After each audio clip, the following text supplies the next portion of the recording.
Jadi Laksana itu bikin bis itu sudah ya dari tahun 70-an. Wah, Gitu. jadi sudah sangat berpengalaman sekali ya. Trial and Semestinya errornya begitu. seperti itu ya. Ya, dan terlebih juga kan sekarang kita kan juga untuk pengecatannya didukung oleh Blinken. Wih, Jadi semakin luar biasa. advance. Gitu. Mantap.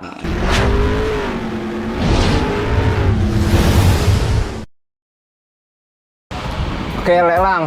Ini kalau di depan saya nih ada tulisan tilt test nih ya. Nah, Ini apa ini, Pak?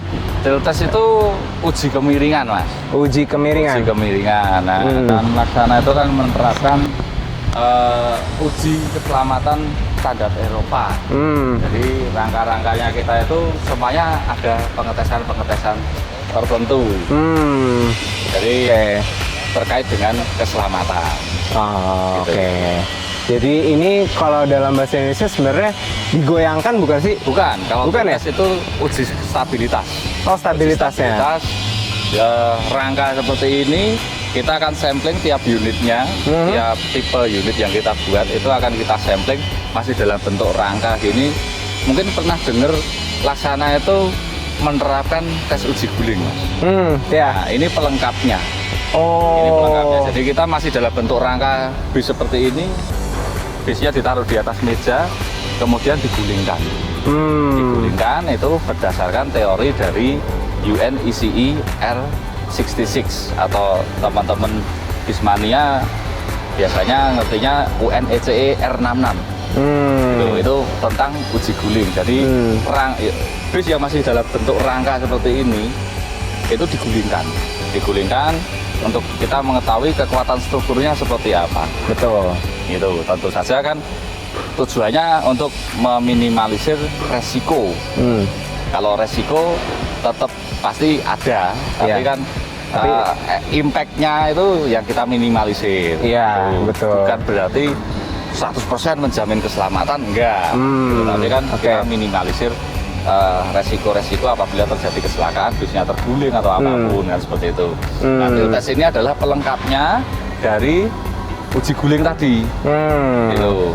Nah, kalau yang di tilt test ini harusnya bisnya yang sudah jadi sudah full. Kalau uji guling itu masih dalam bentuk rangka saja, karena dalam bentuk rangka saja ini kan struktur-strukturnya yang terlemah. Kalau sudah komplit itu dia akan semakin kuat.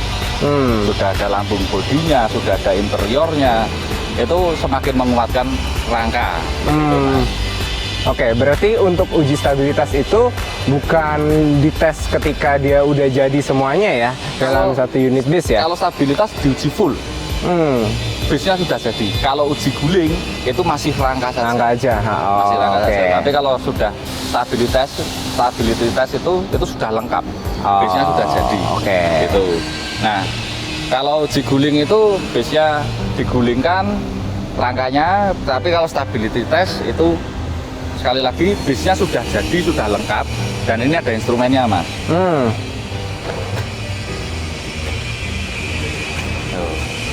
Ini di Indonesia belum ada SNI-nya, jadi sebetulnya belum diwajibkan, tetapi Laksana menginisiasi lebih dulu semua tes-tes keselamatan ini. Oke. Nah, ini meja untuk mengetes kestabilan tadi, tilt test itu tadi. Jadi bis yang sudah jadi nanti kita sampling satu gitu kan. Misalnya kita bikin XHD, sasisnya entah Volvo, entah Scania, entah Mercy gitu ya. Itu satu persatu nanti akan kita sampling, kita lakukan, ini nanti akan dimiringkan. Bisnya akan ditaruh di sini, kemudian akan diangkat dengan crane itu sampai dia miring. Nah, requirement-nya dari UNECE atau dari Eropa itu adalah 28 derajat, Mas. 28 derajat, tapi di Laksana kita miringkan sampai 30 derajat dan bisnya tidak boleh sampai menyentuh ini. Artinya kalau dia sampai menyentuh ke pengaman ini berarti bisnya sudah terguling. Oke. Karena ini kalau saya juga baca-baca gitu ya, di sini tuh Laksana tuh memiliki komitmen to safety ya. Ya. Dan ini salah satu uji dari sekian banyak uji coba untuk komitmen untuk safety. Ya, makanya kan itu tadi dulu kita namakan komitmen to safety karena memang kita concern tentang safety, tentang keselamatan, Meskipun di Indonesia belum diwajibkan atau Ya. belum di SNI-kan Ya. diharuskan seperti itu, Laksana sudah menginisiasi lebih dulu.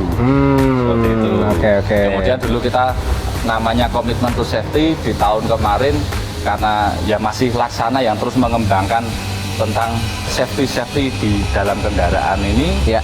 Tahun kemarin kita menamai dengan Pioneer of Safety. Oh, pionirnya Pioneer of Safety. safety-nya. Ya, karena memang kita kan yang Oh. pertama kali menginisiasi, makanya kan kita sebut Pioneer of Safety. Oke. Nah, selain uji guling, uji stabilitas, kita juga ada uji untuk pemasangan bangku, Mas.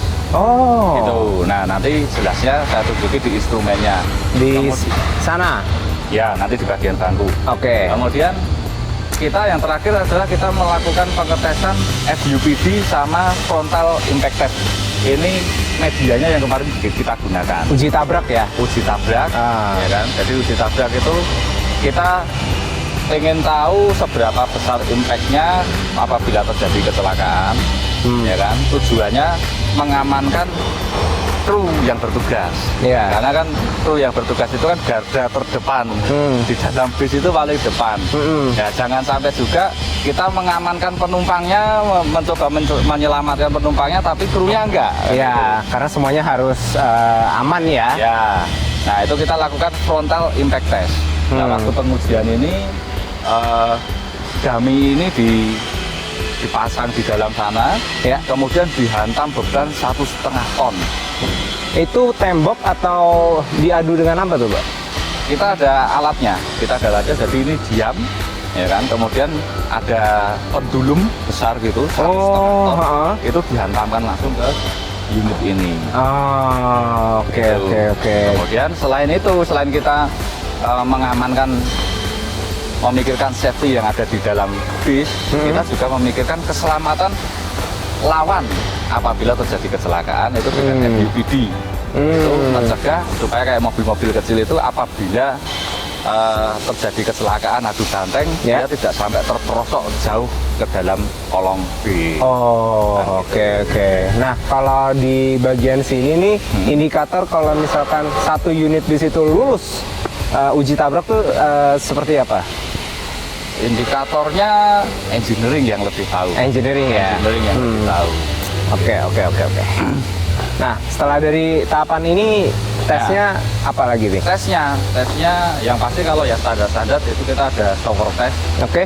ya kan. Shower test itu untuk mengetahui apakah ada kebocoran pada unit. Oke. Kemudian tempat yang kita berjalan ini, Mas, Ya. ini kalau Mas Irfan perhatikan, Di bawah ini ya, agak bergelombang. ya, sebelah situ rata, ini bergelombang, sana Ya. bergelombang. Ya. Nah, ini dulu yang dibuat bergelombang ini pun ini dia zigzag, Mas. Jadi kalau kendaraan lewat sini itu kita ngetes goncangannya. Oke. Seberapa besar goncangannya dan efeknya pada Oke. Pada keseluruhan- ini ya, keseluruhan unit rangkanya. bisnya ya. Ya. Oke. Nah, Leklang, sebelum kita sampai nih di shower test selanjutnya, boleh sedikit jelasin nggak kepada Blinker Mania di Laksana itu jenis bisnya tuh apa aja ya? Selain tadi ada Legacy, ada City Line mungkin tadi belum sempat ke-mention ya. Ada apa aja nih? Ya, kalau untuk kategori big bus kita ada Legacy, itu Ya. flagshipnya Laksana. Flagshipnya Laksana itu Legacy series. Ya. Ada Legacy HD Prime, ada XHD Prime, Ya. kemudian ada Legacy SR3 Panorama, ada SR3 Double Decker, ada Ya. keluarga Switch Class gitu. Keluarga Switch Class ini pun banyak lagi macamnya. Ada yang Switch Class 11, ada yang Switch Class 21. Kalau yang Switch Class 21 itu disebutnya Switch Family. Ya. Kemudian ada juga Switch Kombi. Switch Kombi itu yang menggabungkan yang depan bangku reguler, yang belakangnya sleeper. Nah, itu di situ ada di Switch Class itu. Di belakang sana ya. Ini sedang dilakukan anti karat underbody. Oke. Tuh, nah kalau ini shower testnya untuk Shower mengetes testnya ini ya. Oh, Tuh, oke. kemudian itu tadi yang keluarganya Legacy ya, Mas, Legacy, ya? betul. Keluarganya Legacy. Karena banyak banget nih jenis-jenisnya. Banyak. Karena kita sesuaikan dengan peruntukannya masing-masing dan dasar sasisnya masing-masing Iya. untuk membedakan segmentasinya. Betul. Itu. Kemudian kalau bis besar, mesin depan itu kita ada yang modelnya Discovery. Discovery. Ya, ada modelnya Discovery. Kemudian khusus untuk bis kota dan juga mungkin ini di sini ada sasis bis listrik. Ya. Itu biasanya akan dibuatkan bodi Cityline. Nah, Cityline ini kita juga ada banyak. Kita Cityline itu dari Cityline 1, 2, 3. Ya. Nah, yang terbaru adalah Cityline 3. Itu juga ada yang standar race floor, Betul. ada yang gandeng, articulated, ada juga yang low entry. Gitu. Nah, keluarganya banyak lagi gitu kan. Iya, betul. Dari berbagai tipe ini banyak lagi. Kemudian tadi meskipun saya bilang Discovery itu untuk bis besar mesin depan, tapi juga bisa digunakan juga untuk bis besar bermesin belakang yang lebih ekonomis. Dan ini juga segmentasinya ada yang untuk akap dan juga dalam provinsi ya. Akap, pariwisata, mau buat jemputan karyawan, kalau itu kan tergantung dari kebutuhannya customer. Betul. Yang jelas kan kita sudah ada segmentasinya, model-model bodinya seperti apa. Kemudian kalau untuk yang bis medium mas, bis medium untuk yang sektor pariwisata itu kita modelnya adalah seperti ini, Turista. Turista pun ini ada macam-macam lagi, ada Turista yang untuk pariwisata seperti ini dengan lebar yang 2,1, ada yang lebarnya 2,3, panjangnya sampai 10 meter. Kalau yang normal-normal kan di 8,6 gitu. Kemudian Turista ada juga lagi Turista iX. Turista iX itu khusus untuk spek-spek pertambangan. Oh, jadi dia ditempatkan buat masuk ke daerah-daerah tambang gitu ya? Ya, untuk kebutuhan tambang.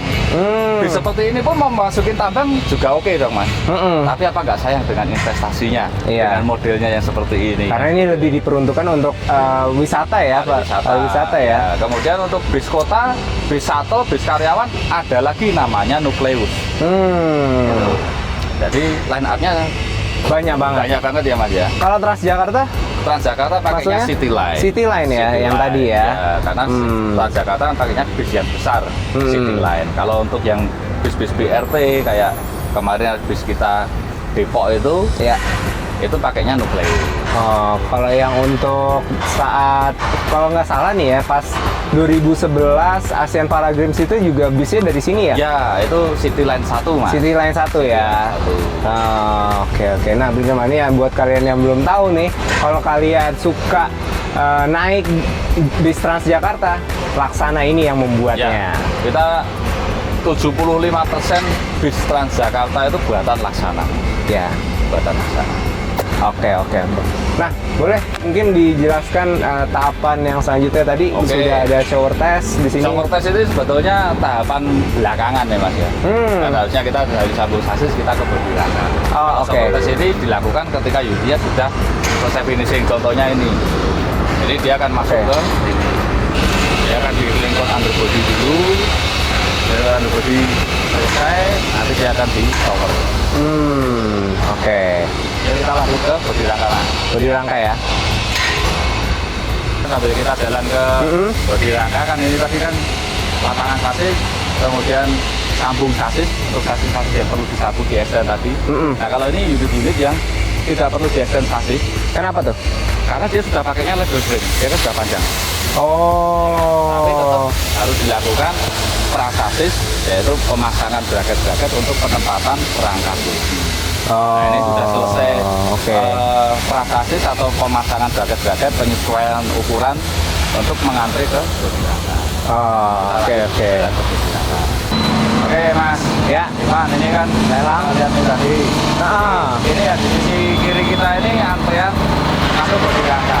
Jadi ada yang masih dalam bentuk sasis, ada yang sudah naik rangkanya, kemudian mengantri. Nah, bodi rangka tadi setelah penyambungan sasis dan persiapan sasis, unit akan masuk ke gedung ini mas.